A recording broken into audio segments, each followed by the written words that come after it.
Hello and welcome to the latest edition of the Ponsonby and Massie podcast. We're recording this on Sunday morning, a couple of days after a seismic general election that has rewritten the political map all across the United Kingdom. Well, possibly with the exception of Northern Ireland, where fewer things have changed, but 'twas ever thus. Bernard, we're 2 days into the new government's existence. Keir Starmer has been in Downing Street. He's given his first remarks, his first press conference. He's been calling world leaders. He's appointing his cabinet. What do you make of those first 48 hours for the new administration? And what does it tell us about how it may operate in the weeks, months, and indeed years to come?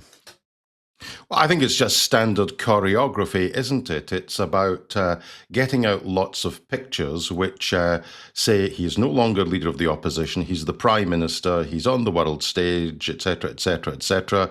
Nice little pictures of him on the phone to Joe Biden, etc., etc. I think the cabinet, I think a great deal of shocks in terms of people who have been given certainly the top jobs. One or two interesting appointments, I think, in the junior ministerial ranks, which I think demonstrate that he is thinking out with the box.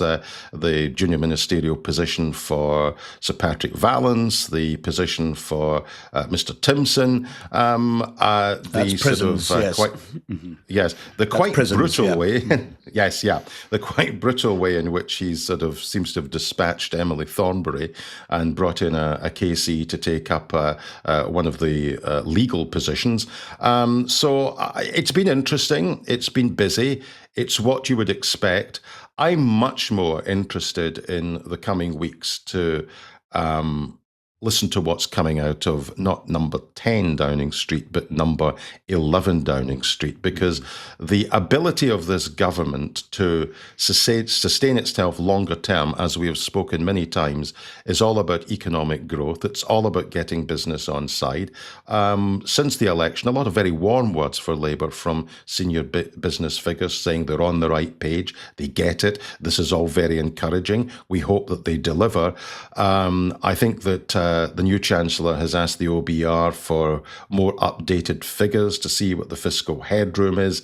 So we're probably going to get a sort of fairly major financial statement out of the new government, not immediately. But I would say to viewers and listeners, Sir Keir will do the prime ministerial things of talking to the devolved nations and being seen on the world stage and making all the right noises about change. But listen carefully to what Rachel Reeves says, because it's on her policies and on her performance that the future of the government really, in my view, depends. Oh, I think that's clearly the case, isn't it? Without economic growth, the government can't pay for any of its ambitions. And 'twas ever thus, you might say again, but, that emphasis on growth as the only way out of the fiscal challenges, which have been run up over a number of years. It's not just COVID, it's not just cost of living. Some of it is still the hangovers from the financial crisis in 2008 that haven't actually fully worked through the system. One of the questions that they're going to have, particularly in the south of England, is planning reform and building things. We've made it very difficult to build almost anything in this country over many, many years. And each individual reason for restricting construction and growth in that sense may be reasonable. But when you add them all together, it becomes a real problem. But, you mentioned the relations with the devolved administrations there. I thought, there was an interesting piece of symbolism when Starmer and his wife Victoria were walking up Downing Street. Lots of crowds, lots of Labour supporters, obviously, lots of excitement in the air. And Labour staffers had prepared the ground very well. You saw lots of people waving the Union Jack, waving the Union flag, but you also saw a lot of Welsh flags and a lot of Scottish flags as well. The saltire was very visible, which was, a small detail perhaps, but not something that I think would have occurred to Jeremy Corbyn had he ever made it into Downing Street, and not something I think that would necessarily have occurred to Ed Miliband if he had either. So this was, I think, a small but telling piece of symbolism, as I say, that said, Labour is now the British party. Labour has a majority of seats in England. Labour has a majority of seats in Scotland. Labour has a majority of seats in Wales. So Labour is a unionist party. And this was a reminder of that, which is also why the SNP are going to find it very difficult, I think, to get anything out of Labour that Labour doesn't want to give them in the first place. I mean, that better relations between Westminster and Holyrood will be a good thing. And if the two governments can work better together than has been the case in recent years, then so much the better. But it will be on Labour's terms, not the Scottish Government's. Yeah, I would agree with that. I mean, there is a sense in which, in terms of intergovernmental relations, they all, at the end of the day, make very warm words. But, they're in electoral competition. 2026 is potentially a huge prize for Labour in terms of the Scottish Parliament. So the words, John Swinney is an honourable and a reasonable man who is leading his country with distinction, is a sentence which will never come from Sir Keir Starmer's lips, nor will the sentence Sir Keir Starmer is engaging constructively with the Scottish Government in a way that is benefiting the lives of ordinary Scots. That's a sentence which will never fall from John Swinney's lips either. At the end of the day, you can talk a language of consensus, and there is actually quite a lot of stuff in an administrative sense behind the scenes. The intergovernmental relations during Brexit, for example, between the SNP government and the Conservative government were abysmal. The Scottish government was effectively cut out the process by Westminster. So I don't think that the new Labour government will go out of its way to pick fights with the SNP if they're not absolutely necessary. But neither, at the end of the day, is the relationship going to develop in a way that it will bring any long-term electoral comfort to the SNP. These two parties are in electoral competition. That's the brutal reality. Absolutely. And the other thing I was struck by when Starmer made his first remarks from Downing Street, which we should say, this is an easy speech to give. You're Prime Minister, you're speaking to the nation as Prime Minister for the first time. This is not a difficult speech to write and to deliver. But nevertheless, there were quite a number of interesting things in it. As he said, you have a government unburdened by doctrine, guided only by a determination to serve your interests, to defy quietly, I would emphasize that, quietly, those who have written our country off. And the government that, as he put it, is committed to a calm and patient rebuilding. And he was also careful to warn voters, or remind voters perhaps, that changing a country is not like flicking a switch, and it will take a while. And that he is a man of stability and moderation, not an ideologue. So that was in some ways, I suppose, reassuring some people who didn't vote for Labour, but also a very clear statement, I think, of the kind of government that Keir Starmer would like to lead. Whether it is the government that he does actually lead is, of course, a slightly different question. But, I was brought back to, something Tom Baldwin said to us when we had him on the show a few weeks ago, that, you can sometimes make a certain comparison between Keir Starmer and a figure like Stanley Baldwin, to go back a long way. Yeah. I sometimes wonder if, that if there is something in that if Starmer was one day regarded as a Labour Baldwin, then he might be very happy with that, which is a quietly audacious and quietly ambitious way of presenting your government, but also something that we wouldn't expect to hear from a Labour leader normally. Yeah, and interesting that you say that, because when you made the speech, I was actually thinking of that podcast that we did with Tom Baldwin.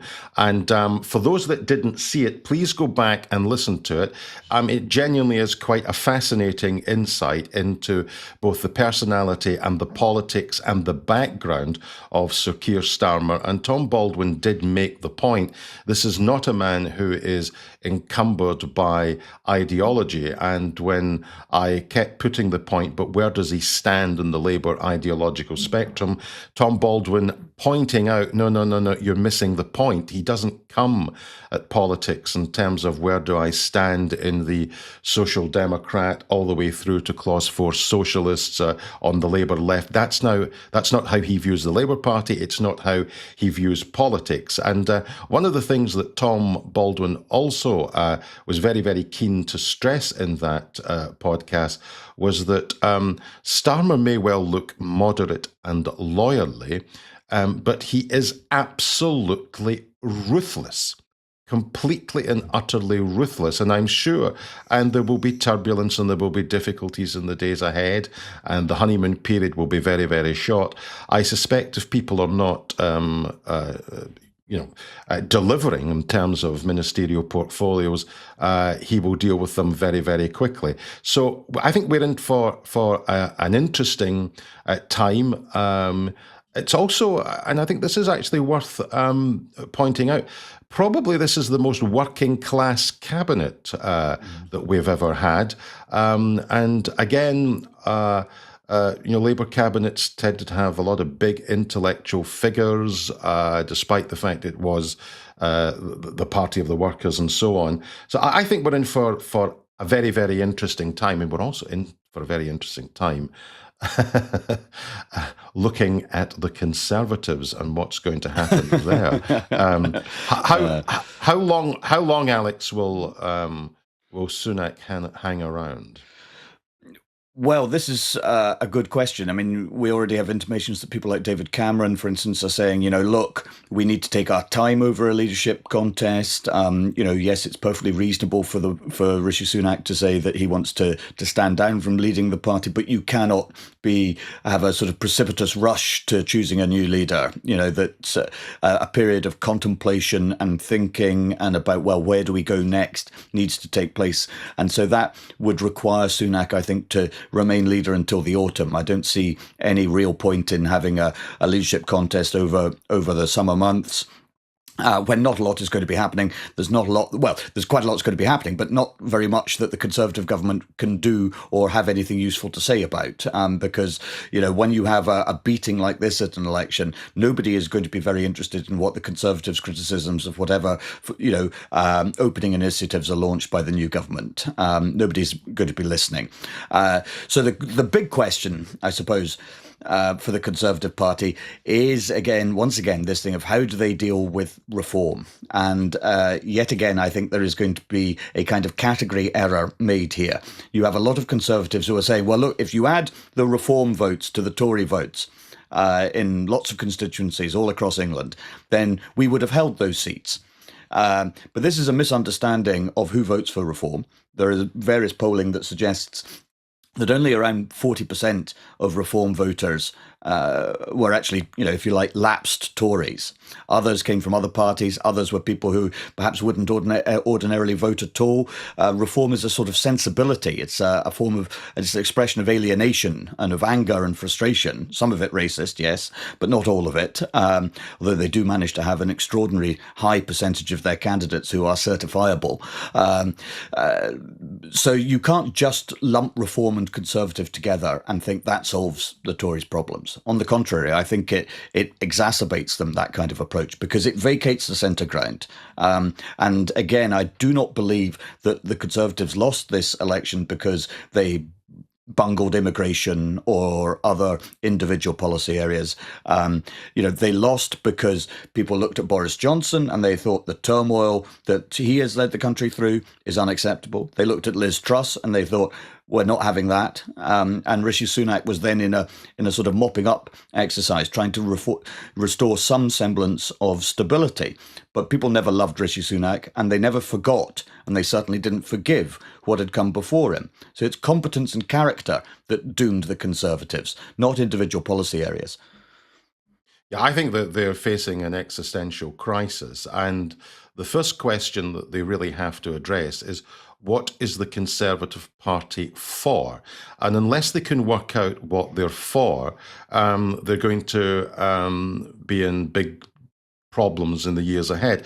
I think that Sunak, if he's really interested in doing right by the party has to stay in post as long as possible, because what they need is an informed debate where they have some space for potential leadership candidates to come up with an answer to that question: what are the Conservatives for? Now, you are right to point out that the elephant in the room is reform. Interestingly, Farage is saying, I'm actually not interested in what the Tories are saying. I'm not interested in trying to realign the right. I have my own views on the way in which we should go forward, and we're now going after the Labour vote. We've got large bits of the Tory vote. We're now going after the Labour vote. So I think it's perfectly clear that reform will do their own thing, irrespective of what comes out of a leadership contest in the Conservative Party. Because this reform vote almost took the country by surprise overnight, it is a legitimate question. Everybody's focusing on the Tories. Will this prove just to be a flash in the pan, which actually does signify that there is the potential to realign our politics in a completely and utterly different way? Or will they simply wither away over the course of the next year? I just don't know the answer to that question. But getting back to the issue about the Conservatives, we've already had Damien Green in The Guardian, and I think William Hague in The Times, both say and effectively give the analysis that you've just given, Alex. If they think that the way in which you get back into the electoral game is simply to go onto the ground that reform were championing during the course of the election campaign, therein lies disaster, complete and utter disaster.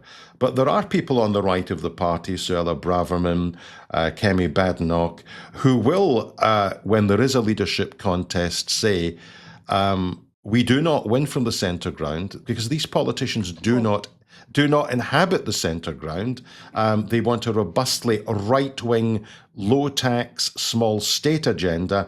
And the other argument will be, if you go scuttling off in that direction, you will make the Conservative Party unelectable. There was a very interesting interview done on, I think it was the BBC, with Lord Chris Patten, who basically had his head in his hands and said, these people aren't Conservatives at all. They don't actually understand the history of the party, the traditions of the party, the kind of politics which made the Conservative Party the most successful electoral machine of any electoral machine in any country ever. So we will get the Civil War. We've always, both of us agreed on that. There will be the Civil War. The key thing is what emerges at the end of it. And what we don't know, and this is the really intriguing question, a reform, a flash in the pan, or are they the beginning of realigning British politics along their agenda?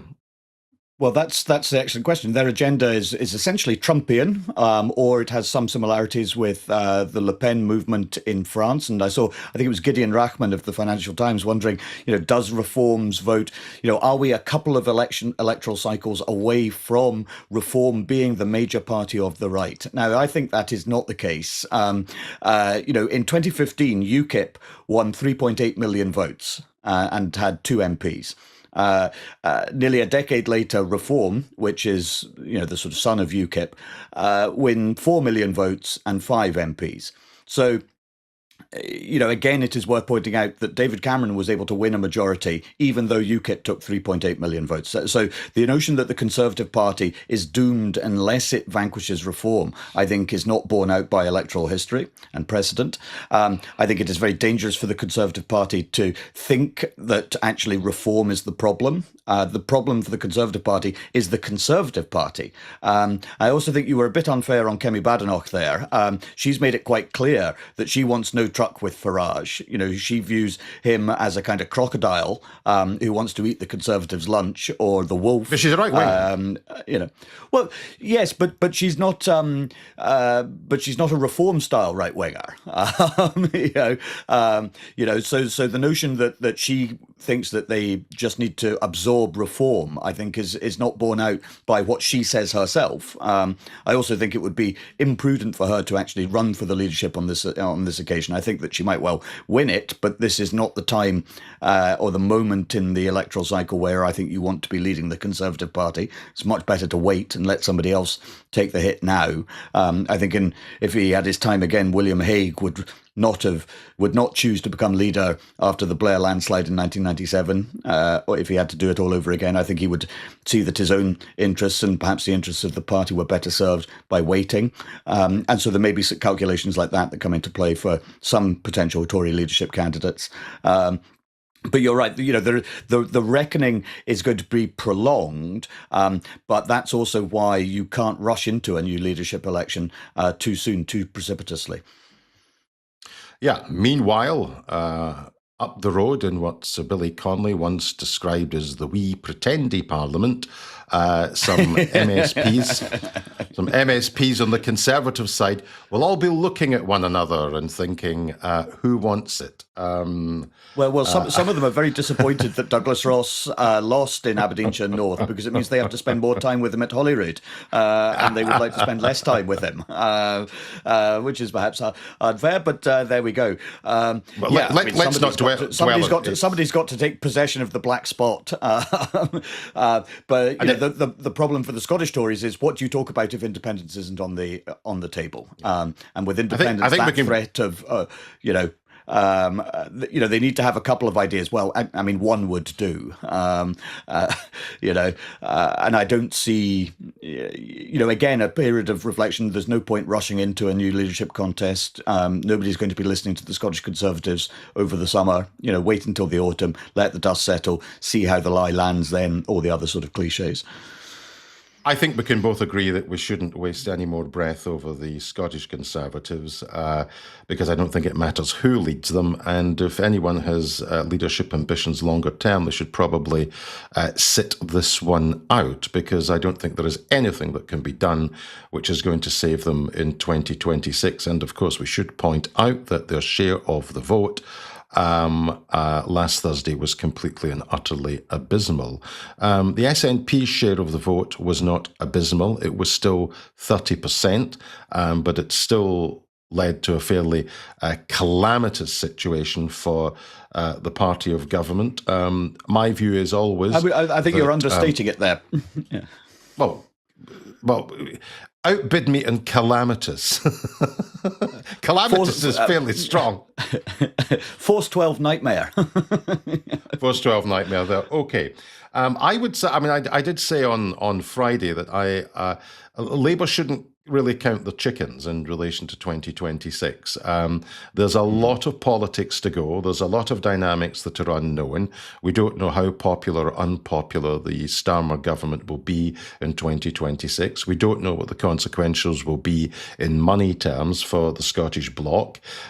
We don't know at the moment whether or not the SNP will have a grown-up and mature debate on where they go from here, or whether or not it disintegrates into a civil war, in which case they really are in trouble for 2026. There are a whole load of variables which at the moment we can't be definitive about. But I suspect that the issue is that in 2026, the underlying issues which are driving people leaving the SNP in Scotland, and I think this is all to do with their domestic record, I cannot see what is going to change fundamentally in the next 2 years that is going to get those people who drifted off to Labour last Thursday back into the SNP tent, because those underlying issues, particularly in relation to the health service, are simply not going to turn around in the next 2 years. No, I don't think so. I've just realised that we should have said this earlier in the show, but we ran a little competition asking people on Twitter and elsewhere who follow the show to predict the outcome of the Scottish portion of the election. And the prize was a spectacularly handsome Ponsonby and Massie mug that I'm displaying to those of you who are watching on the YouTube stream or on Facebook. Can you give it a twirl, dear boy? Can you give like the to see mug your a bit twirl? as well? Yeah. Oh, yeah. Well, look, there's you. Yeah. There's you. There's old Yeah. Ballface. Yeah. And there's me. There's the werewolf peering over a dike. Yeah, well, exactly. So, I mean, frankly, this will enhance any home or office environment. Ponsonby and Massie mug. It'd be the envy of everybody. Anyway, the competition was won by Steve Kidd, who predicted Labour 36, SNP 8, Liberals 7, Conservatives 5, and weirdly, Alba 1. But with the exception of that latter prediction, Zon is almost entirely accurate. So congratulations to Steve, who outperformed YouGov, Survation, Norstat, all the MRP fancy stat boffins. And I hope you enjoy your mug and carry it around with you all the time. Can I just say that I think if it is the Steve Kidd, was a camera operator at STV for very, very many years, and we spent many hours if it's the same Steve Kidd, in crew cars. And I can tell you, Steve always has a very prescient take on politics. So it comes as no surprise to me that he got those stats pretty near on. Yeah, but now you're suggesting that you have a pre-existing relationship with Mr. Kidd and so on, and other listeners are going to wonder quite reasonably and so on, how honest was this competition? Has it not been rigged in some way or another? But to get back to the SNP stuff, you have a discrepancy between those who think, our message on independence was too confusing, too half-hearted. This was something Nicola Sturgeon suggested on the ITV election night programme, where she effectively sort of threw John Swinney under the camper van by saying, we didn't follow through on the promise of page 1, line 1, that a vote for the SNP is a vote for independence. And then you've got other people like, say, Stuart MacDonald, who was defeated in Glasgow South, saying, well, come on, look, we have to recognise what the electorate has told us here. As he put it, they have said this is a time for a hard pause on the national question because it isn't going to be reopened anytime soon. So we need to think about what we do stand for, how we go, what we do next. And I think his suggestion is that after a lot of thought and so on, you get back to, again, delivery. Competence isn't everything in government, but in the end, it is almost everything. And I think that's one of the problems that the SNP has to address in the next few months. But perhaps I'm mistaken about that, and perhaps the people are actually thirsting for a full-fat, Claymore-wielding commitment to independence at everything, the SNP say at every moment over the next sort of 6, 12, 18 months. I'll leave you with one final thought, and it is this. In the pre-devolved days, people within the SNP used to be put into one or two camps, fundamentalists and gradualists. Gradualists being people who wanted incremental change, devolution first as a stepping stone to independence. After 1999, there was a sense in which everybody was a fundamentalist, because having delivered the gradualism, it was then the big goal of independence. And it may well be, and I put it no stronger than this, it may well be that the legacy of this election, in terms of the internal politics of the SNP, is that we are now back to the language of gradualists and fundamentalists. Because if you said people like Stuart MacDonald saying we need a hard pause, we have to take a gradualist approach to independence as the end game, and people saying no, we need a strategy for independence, and we need a clearly worked out strategy for 2026. So in a sense, that historical fault line, which has always been there in the SNP, which appeared to die after 1999, may well be back and back with a vengeance. Absolutely. Well, we will return to this subject, I suspect, many times over the weeks, months, and perhaps years. Who knows, decades, if we're still doing this podcast in a couple of decades' time, Bernard. We may be chewing over some of the very same issues all over again. That will do for this episode. Remember, if you'd like to support the podcast, and we are very grateful to all of those who are listening, the best thing you could do is to follow and subscribe wherever you get your podcasts. And please do leave us a rating and a review, albeit please only do that if you're inclined to leave a favourable rating or review on Apple or Spotify. You can also follow us on YouTube and Facebook. Twitter is @Ponsonby Massie. Email ponsonbymassie@gmail.com. We're very grateful to all of you who are listening and supporting the podcast.